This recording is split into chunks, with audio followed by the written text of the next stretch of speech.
大家好，我着到咁高貴，着到咁 elegant，你知唔知我而家帶咗大家去邊度去嘆世界呢？你都估唔到啊！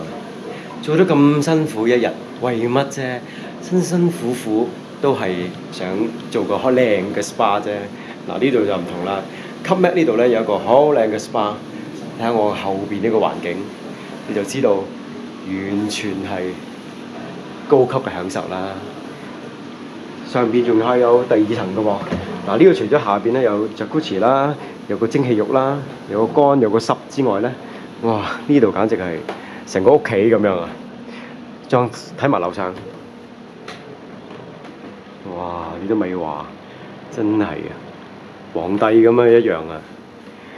所以咧，去旅行咧就要識揀，要識彈，應該咪使埋啲錢，白費咯。嗱，而家我唔同大家講咁多嘢住啦，我咧就要好好咁享受下，除低呢個華麗嘅衣服，享受係一個真正嘅磨砂同埋全身嘅按摩。你知唔知我做幾多分鐘啊？180分鐘，完全係諗都冇諗過，3粒鐘，唉！等陣間見啦〜